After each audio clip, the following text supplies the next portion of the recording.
What's going on, guys? It's Greg here, aka NYPrepper.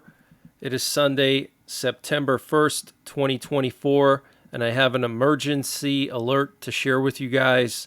Right now it is 18:37 Eastern Time here in the United States, and we have some major breaking news coming in from Russia.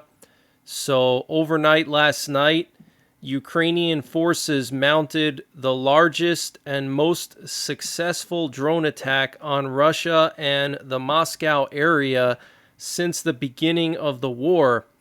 Russia's defense ministry said on Sunday that its air defenses had intercepted or shot down more than 150 drones in 15 regions of Russia. And Ukrainian drones successfully hit an oil refinery in Moscow, the Konakovo power station, and the Kashira power station. So this is huge news, guys. And it was so serious that it looks like Putin was evacuated to his compound in the Altai Mountains.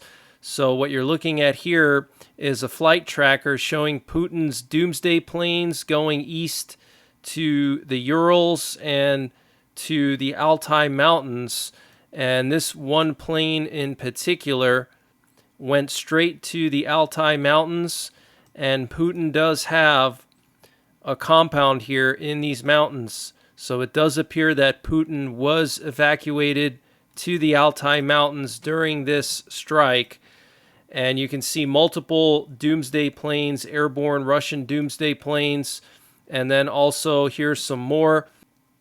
The Deputy Foreign Minister of Russia, Sergei Rybakov, said Russia will change its nuclear doctrine based on an analysis of recent conflicts and the West's actions. Wow. So they're basically saying that they're going to change their doctrine so they can nuke Ukraine. That's basically what they're saying here. So this is extremely concerning, guys. Largest drone attack on Russia and Moscow since the start of the war. Over 150 drones sent to Moscow and Russia, hitting several power stations and an oil refinery. And I don't think Ukraine is done yet. Zelensky hinted that he wants to use F-16s to retaliate against Russia for their massive strike a week ago. So the situation is escalating, and this could all pop off right before the end of the year, before the next president gets into office. Okay, right now we are vulnerable. We have a lame duck president, and it's just a perfect opportunity for Putin to strike now. So get prepared, guys. Make sure you have a fallout shelter. Make sure you know how to survive a nuclear war. Check out my nuclear war survival videos. I know it sounds crazy, but it's better to know something and not need to use it than to not know when you need it, okay? So get prepared. And Russia responded to this massive drone attack by bombing Kharkiv. We're hearing that more than 50 Ukrainians have been injured in this massive glide bomb attack on Kharkiv. And NATO's Deputy Secretary General said today that NATO's defense spending must increase to keep pace with threats posed by Russia. Now, I want to just update you guys quickly on the situation in Israel. The Israeli Prime Minister Benjamin Netanyahu said in a cabinet meeting that he will not reverse his decision to stay in the Philadelphia Axis despite the murder of hostages. And so basically, there's pressure for Netanyahu to pull troops out of the Philadelphia Axis. Hamas just executed 6 hostages to retaliate for Netanyahu positioning troops along the Philadelphia Axis. Okay, but Netanyahu not backing down. So the situation is getting very, very serious all over the place, guys. And today we have a presidential doomsday plane and a nuclear war command and control plane in the air. The doomsday plane was looping over the Central Plains.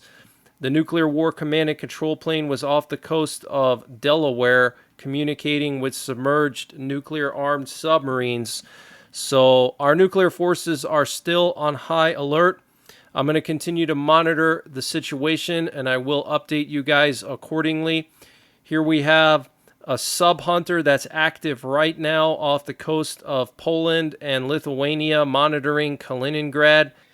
And I want to remind you guys that the Netherlands has already given Ukraine the green light to use their F-16s on Russian soil.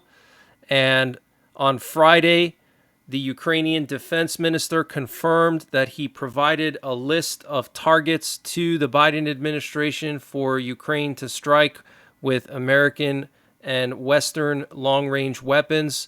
Ukraine is waiting for the approval to strike these Russian targets that are deep inside of Russia with American weapons, NATO weapons, and NATO F-16s. Okay, so this is very, very serious, guys. Okay, now Ukraine is striking Russian territory with American weapons, NATO fighter jets, and not only that, Ukraine is actually invading Russia now, and Russia has been unable to push out the Ukrainians from the Kursk Oblast.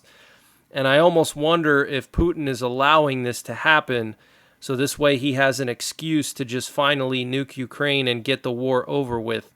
Because before he didn't have a reason to nuke Ukraine.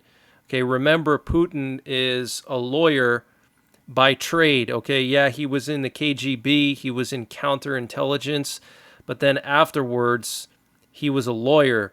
So he tries to do everything according to the quote-unquote law and international rules. And he knows that up until the Kursk situation, he wasn't able to use nukes, but now he can. And that's why they're suddenly revising the nuclear doctrine.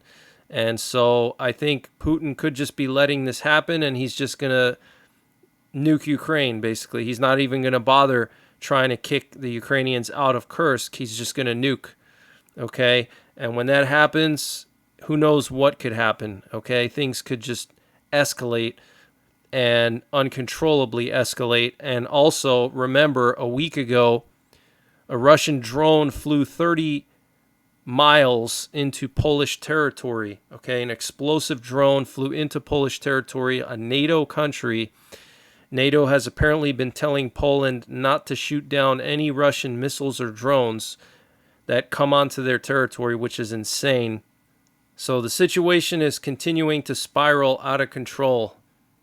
But that's the latest breaking news that I have. I might be back later on But that's the latest breaking news that I have. I might be back later with another update.